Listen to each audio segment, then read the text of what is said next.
Hoje uma aluna deixou um comentário em um dos meus vídeos sobre os jovens. Eu nunca me pensei como um professor para os jovens, mas vou me colocar nessa posição nesse vídeo de aconselhar pessoas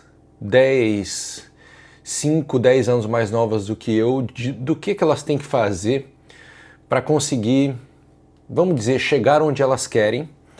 E eu vou partir, coisa louca, eu estava lendo um livro aqui hoje, indicado pelo meu amigo Rafael, que se chama Why Greatness Cannot Be Planned.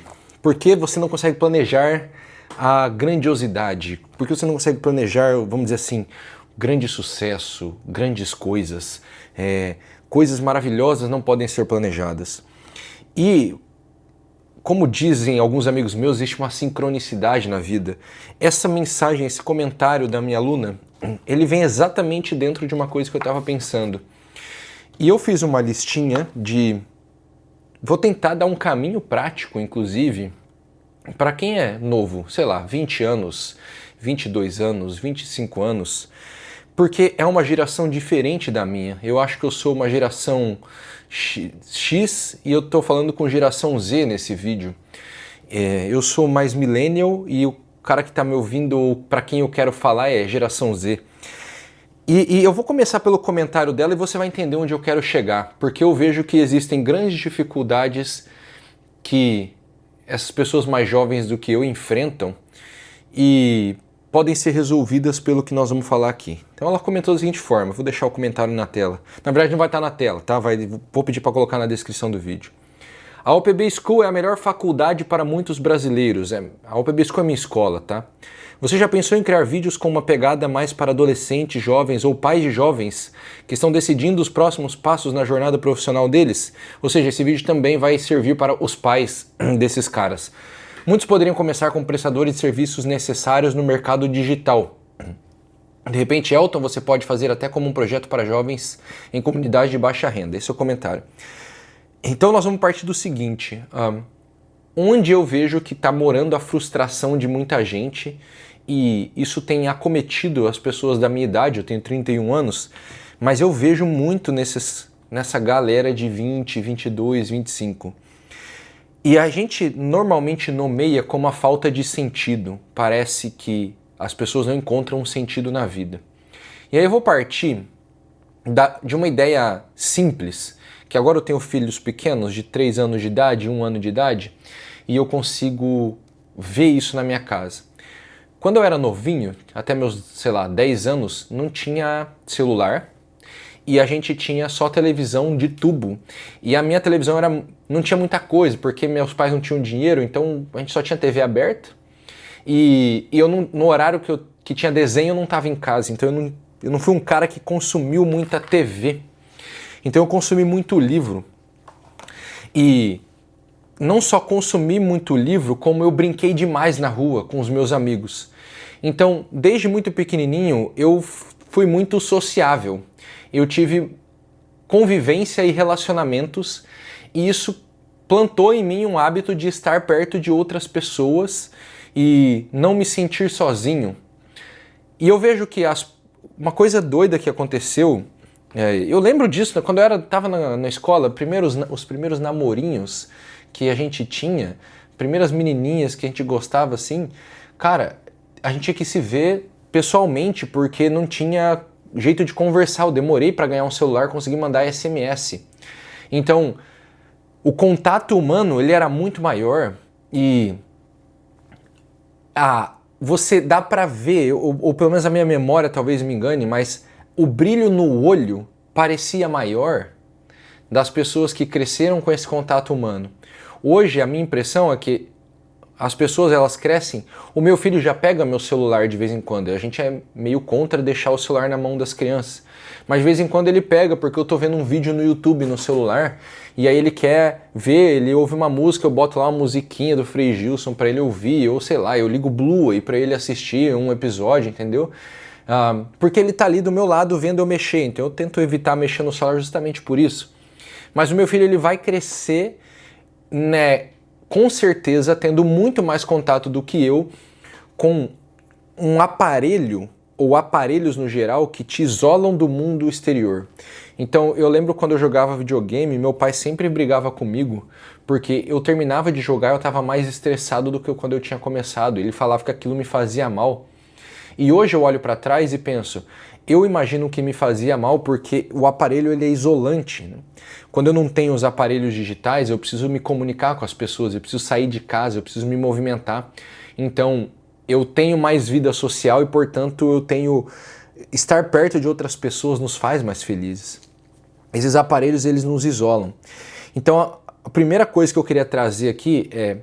Eu tenho a impressão de que, por ser uma geração mais isolada, apesar da conectividade parecer maior, é menos contato humano, é mais contato digital. Então você conversa com os amigos no WhatsApp, você manda meme no Instagram, mas o encontro pessoal é menor e ele parece que vai continuar assim, ou no mínimo continuar se não piorar, parece isso, pelo menos pelos próximos anos, vendo como o meu filho vai ter contato com muito mais tecnologia. A primeira coisa que me parece ser importante para um jovem é voltar a ter um contato mais pessoal. Eu acho que eu vou falar umas coisas que vão parecer meio óbvias e meio toscas para alguns aqui, então já peço desculpa por isso. Mas essa primeira coisa, que é voltar a ter esse contato humano, ela me parece a primeira a ser dita justamente porque há uma outra que é consequência dela, que é um retorno ao olhar para as coisas mais importantes da vida. Eu vi uma propaganda, não vou lembrar, no Twitter, hoje mais cedo, eu entrei para ver uns postzinhos e achei essa propaganda de uma... Essa propaganda... agora recarregou, era no Threads. Uma propaganda de uma empresa de seguros em que... A propaganda é o quê? É um cara que ele só fica fazendo boas ações ao longo do dia dele. Então ele vai lá dar dinheiro para uma menininha que tá com a mãe dela na rua, ele vai lá e ajuda uma mulher a carregar um carrinho, ele molha uma plantinha, ele dá banana para uma velhinha que é vizinha dele. Então a propaganda é o tempo inteiro esse cara fazendo atos de bondade. E na propaganda mesmo eles dizem, olha, esse cara aqui vai ganhar mais dinheiro? Não. Esse cara aqui vai ter mais sucesso por causa disso? Aparentemente não. Só que aí num dado momento as coisas começam a melhorar para as pessoas que ele ajudou.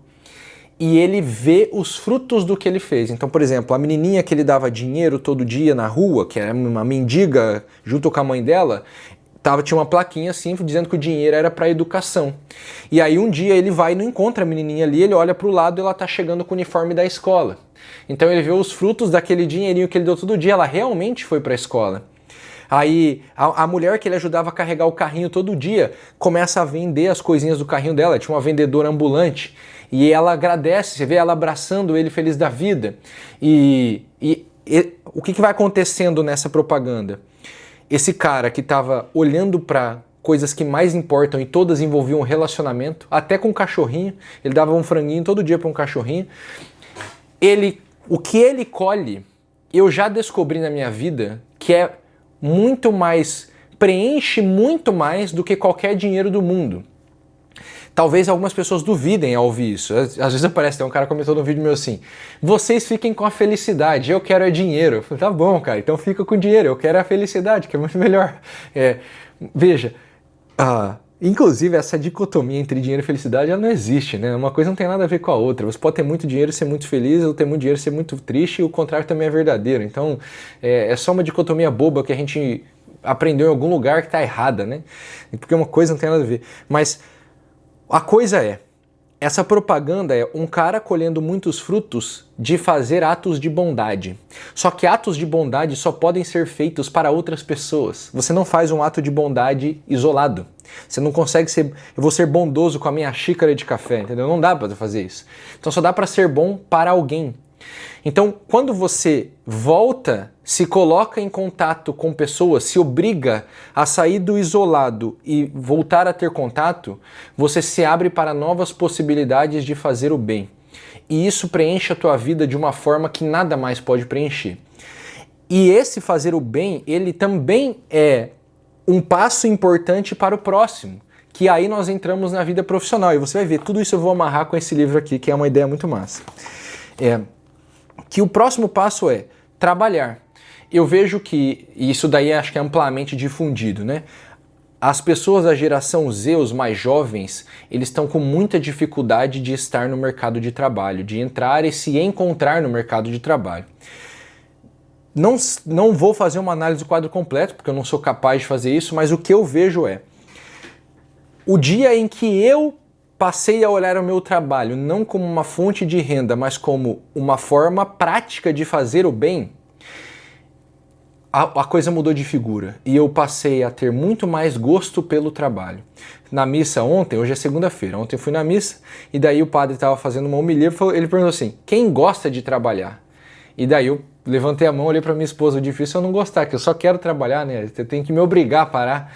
E aí ele falou, porque o padre perguntou isso porque ele falou assim, cara, o trabalho é uma coisa boa, ele é uma coisa boa para a sua vida, você tem que gostar de trabalhar. E eu correlaciono isso a essa ideia de fazer o bem.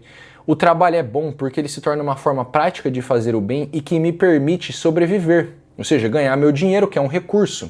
Por isso que dinheiro e felicidade não tem a ver uma coisa com a outra, porque o dinheiro é um recurso e a felicidade é o que a gente quer da vida. Então, o trabalho, ele ganha um sentido maior quando você olha para ele dessa forma. Ele não só me dá dinheiro, mas ele me dá a possibilidade de fazer o bem dentro de algo em que eu sou bom, ou seja, o máximo bem que eu posso fazer, porque quanto melhor eu sou em algo, mais bem eu vou fazer com aquilo. Tu consegue entender que é meio óbvio isso? Quanto melhor eu sou como marido, melhor é o meu casamento, porque melhor eu sou para minha esposa. Quanto melhor eu sou como pai, melhor é a minha casa, porque melhor eu vou ser para os meus filhos. Então, o resultado tende a ser maior quanto melhor você é, e você tende a ser melhor quanto mais você valorizar o bem que você está fazendo. E por que eu estou chegando nesse ponto? Porque eu vejo, principalmente quando eu contrato freelancers, pessoas que têm 20, 22 anos, que se você conseguir fazer uma mudança de perspectiva, de não olhar para o ganho material, mas encontrar o bem que você está fazendo com o teu trabalho, você vai trabalhar mais feliz. E essa parece ser uma dificuldade, porque eu tenho a impressão, e eu posso estar errado, de que, e eu falei isso num vídeo esses dias, acho que foi o vídeo de ontem, inclusive, também é difundida a ideia de que você tem que ganhar dinheiro sem trabalhar. Então eu tenho a impressão de que as pessoas estão com isso plantado inconscientemente já, de que a vida é melhor se tiver menos esforço ou menos trabalho, e esse é o grande erro. Você precisa fazer o teu olhar, ajustar o teu olhar para entender uma coisa. O problema não está na quantidade de esforço, mas no sentido que esse esforço tem. O problema não está na quantidade de sofrimento, mas no sentido que o sofrimento tem. Então, você não quer a ausência de trabalho. Esse é o meu vídeo de ontem, depois você assiste ele. Você quer trabalho com sentido, só que ele precisa vir dessas outras coisas. E aí nós damos mais um passo que já começa a entrar nesse livro. O que esse cara diz nesse livro? Ele fala o seguinte: quanto mais ambicioso é o seu objetivo, ou seja, quanto maior é seu objetivo, menos você consegue planejar ele. Não dá para você planejar coisas muito grandiosas, porque o caminho que leva até elas não é tão óbvio quanto você pensa. Ou seja, normalmente para você chegar numa coisa grandiosa, o caminho é completamente não óbvio. Você vai trilhar, você vai passar por etapas que você nem imaginava que poderiam levar a isso. Ou seja, você não deveria se colocar um grande objetivo. Você deveria se posicionar de forma a encontrar possibilidades novas. Ou seja, ao invés de buscar um grande objetivo ou estabelecer um grande objetivo, eu vou me expor às possibilidades e eu vou, vamos dizer assim, improvisando, essa é a linguagem mais simples que eu consigo trazer, eu vou improvisando ao longo do caminho. Porque uma vez que eu me exponho a essas novas possibilidades, eu vou descobrindo caminhos que eu não imaginava que eu precisaria ou poderia percorrer. Vou usar minha vida de exemplo. Eu, com 17 anos, fui para a França. Eu fui estudar na França, fazer engenharia química lá. Quando eu cheguei na França, passou 3 meses, eu falei, não, eu não quero ser engenheiro. Falei para meus pais, não quero ser engenheiro. Então eu quero ir embora, deixa eu voltar para o Brasil e boa. E meu pai falou, fica só 1 ano para você ganhar um pouco mais de material, do tipo, tá, passou só 3 meses, tu entende que é pouco tempo para você decidir isso? Então fica 1 ano e aí você vê, depois de 1 ano você toma essa decisão, que você vai ter mais material para essa decisão. Acabou que nessa brincadeira eu fiquei 3 anos na França. E aí quando eu voltei de lá, eu tinha essa convicção, eu não vou trabalhar com engenharia, eu não vou trabalhar eu era engenharia química, então eu não vou trabalhar numa indústria, que era a possibilidade mais comum. A maioria dos meus amigos que se formaram comigo em engenharia química foram trabalhar em indústria. Os que permaneceram engenheiros, né? Porque normalmente engenheiro vai fazer outra coisa da vida mesmo agora. É um bom curso para quem quer fazer outra coisa da vida, é engenharia, porque você aprende processo. E aí eu voltei, tinha certeza que eu não queria trabalhar como engenheiro, só que eu não sabia o que eu queria fazer, então eu só continuei fazendo minha faculdade de engenharia aqui no Brasil. E eu fui testando possibilidades ao longo do caminho. Eu testei vender produto de beleza, eu testei vender seguro, eu testei fabricar cosméticos naturais, eu testei dar curso presencial para um instituto Dale Carnegie. Na verdade eu não cheguei a dar curso, né? Era uma possibilidade que se abriu, mas eu vazei dela antes. Então, eu fui testando, eu fiz prova da Ancor, eu dei aula para assessor de investimento, então eu fui me colocando em possibilidades diversas, porque eu não sabia qual delas poderia abrir o caminho para algo que faria sentido na minha vida. Por que eu tô te contando a minha história? Porque essa é a tese desse livro, basicamente. Eu queria algo grande, mas não estabeleci precisamente o quê. E o fato de eu não estabelecer precisamente o que é que me permitiu chegar a algo grande hoje, que é a tese do livro, porque não era óbvio o caminho para o que eu estou hoje. Coisa curiosa que me veio à cabeça agora. Qual é a propaganda no digital? 99,9% das propagandas são: vou te ensinar o passo a passo para tal coisa. Só que é justamente a tese desse livro, isso é o que não funciona. Porque o passo a passo para esta tal coisa não existe.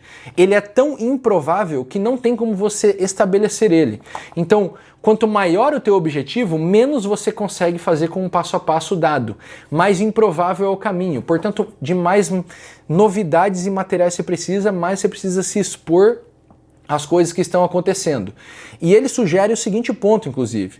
Pare de fazer da tua vida uma comparação do presente com o futuro, de onde eu estou, onde eu quero estar, e faça o contrário. Faça da sua vida uma comparação do presente com o passado, onde eu estava um ano atrás e onde eu estou hoje. E tente olhar se está diferente, ou seja, não é só diferente pela diferença, mudar por mudar, mas onde eu estou hoje é de alguma forma um degrau acima do que eu estava antes. E eu acho, particularmente, que isso não é material, do tipo, hoje eu tenho mais dinheiro, hoje eu tenho uma casa melhor, mas é uma coisa mais abrangente e menos tangível. É algo mais assim, eu olho e eu sou alguém melhor do que eu era um ano atrás. Então quando eu vivo fazendo essa comparação desde 2020, né? Curiosamente, eu concordei muito com esse livro porque eu vivo assim há muito tempo. Desde 2020, eu faço isso, eu digo que um dia me olhei no espelho e falei, eu sou um merda, eu preciso mudar. Isso aconteceu mais ou menos em 2016. Então era a comparação de, eu tô num lugar horrível e eu preciso mudar. E a partir desse dia, eu comecei a sempre olhar para trás. Então eu falava, o exercício de me olhar no espelho, literalmente. E aí? Eu me olhava no espelho e pensava, me olhando, e agora? Hoje eu tô melhor do que 6 meses atrás? Sim. Toda vez que eu respondi sim, eu falei, então eu tô no caminho. E desde então eu tenho respondido sim, graças a Deus. E isso me mostra que eu estou no caminho. Ou seja, ao invés de estabelecer um objetivo, eu só fui sempre me perguntando, é isso que eu anotei aqui, se as atividades que eu estou repetindo dia a dia estão me fazendo alguém melhor do que eu era antes. Então, é uma coisa mais de olhar para hábito, mas não dessa forma de produtividade, mas uma forma de não dá para ver o resultado de um hábito no curto prazo, mas uma forma então de se eu me comparo a 6 meses atrás, eu diria que eu sou um melhor pai, eu diria que eu sou um melhor marido, eu diria que eu sou um melhor empresário, eu sou um melhor comunicador, eu sou um melhor professor. E eu acho que você precisa fazer esse jogo na sua vida a partir de hoje. E não um jogo de onde eu quero estar. Eu quero ser milionário com 30 anos, eu quero me aposentar com 40 anos. Nada disso, até porque nada disso vai te preencher, por mais que você não acredite nisso que eu estou te falando. Eu sei, não só pela minha experiência, mas pelo contato com tanta gente que eu tenho tido ao longo desses anos, entendeu? E eu já falei isso em um vídeo um tempo atrás. Para mim é nítido, eu diagnostiquei isso aqui, entendeu? Socialmente. Eu converso com players do digital, pessoas que estão na internet há 3 anos, 5 anos, 7 anos, e a maioria dessas pessoas que eu olhei, elas têm um olhar triste, elas não estão bem, elas não estão emocionalmente bem, elas não estão espiritualmente bem, essas pessoas não estão bem, cara. E por que eu acho que isso acontece? Porque a gente foi envolto por essa redoma de que é tudo um passo a passo para um objetivo determinado e esse objetivo tende a ser só dinheiro, dinheiro, dinheiro. E não há mal nenhum em você querer ter mais dinheiro, esse não é o problema da questão. O problema é justamente eu estou sempre olhando para o futuro. Eu lembro que tem uma frase, acho que não sei se é do Naval Ravikant, né? Que é tipo, estabelecer um desejo é estabelecer uma infelicidade. Então você vai ser infeliz até atingir esse desejo. Ou seja, viva com menos desejos e você será mais feliz. É mais ou menos, mas pro que eu tô falando, essa frase até que faz sentido. Do tipo, é isso, as pessoas estão tanto olhando pro que elas não têm, que elas pararam de ficar gratas e felizes com o que foi conquistado até aqui. E elas estão tanto olhando para o que elas não têm, que elas não estão mais determinando se hoje eu tô melhor do que 6 meses atrás. E num sentido integral da pessoa, e não no sentido material puramente da coisa. Então, veja a linha que eu tô tentando construir para você. A partir do momento em que eu saio do isolamento, eu entro em contato com pessoas, eu passo a entrar em contato com possibilidades. Eu entro em contato com não só possibilidades de coisas a fazer, na verdade é o seguinte, essas possibilidades não são apenas coisas a fazer, mas são coisas a fazer pelo bem do outro. E quanto mais eu faço o bem e melhor eu fico em fazer o bem numa determinada atividade, mais isso preenche a minha vida de sentido e mais eu tendo a crescer profissionalmente. Por quê? Porque quanto mais sentido tem uma atividade que eu realizo, mais eu vou querer me dedicar a ficar bom nela. E aí você faz esse shift de pensamento que é, ao invés de ficar olhando para o resultado que eu quero, eu passo a olhar para a minha capacidade de realizar o que eu estou realizando hoje cada vez melhor. E é isso que, de formas que eu não posso imaginar hoje, que vai me levar para um resultado desejado e um resultado grandioso, porque eu acho que a gente foi feito para coisas grandes. Eu não acho que a gente nasceu para coisas pequenas, ninguém. Por menor que pareça uma ação sua, você nunca sabe o quanto ela vai reverberar. Às vezes, um bem que eu fiz pro meu vizinho que eu não estou imaginando pode fazer com que ele faça um bem ali e de repente virou uma coisa grande. Então mesmo que o grandioso não pareça grandioso na hora e talvez você não enxergue ele ao longo da sua vida, eu acho que no livro da vida de todo mundo, quando morrer, vai estar lá. Olha esse negócio que você fez lá, que não era nada, olha o que aconteceu com isso 100 anos depois, 200 anos depois. Então, eu penso que se você fizer essa mudança, o shift de mentalidade ele vem e é ele que vai te impulsionar na vida. Porque é disso que a gente precisa. A gente precisa de uma razão para fazer o que nós estamos fazendo hoje. Quando nós não encontramos, a tendência é não querer fazer nada. E não fazendo nada, a tendência é ser infeliz. E aí é uma bola de neve. Aí tu vai para um buraco que você vai ter cada vez mais dificuldade de sair. Então, tentando concluir essa conversa e abrindo diálogo para você falar aqui comigo nos comentários, o que eu queria deixar era isso. Se você que é jovem, ou pai de jovem, ou sei lá, às vezes você nem é jovem e se identifica com isso que eu estou falando, fizer essa mudança de visão, que ela é sutil no dia a dia, mas ela é profunda para razão de acordar, eu penso que você vai ver mais resultados concretos na sua vida nos próximos anos. E você vai viver uma vida mais plena de sentido. Queria ouvir de você o que você pensa sobre essa conversa inteira. Comenta aqui, porque esses comentários estão gerando novos vídeos e um diálogo aqui no canal. Você vê, esse daqui já parte do vídeo anterior. Então vamos fazer isso, que eu acho que a gente vai entrar numa grande conversa que vai ser benéfica para todo mundo. Comenta aqui e vamos conversar. Tamo junto.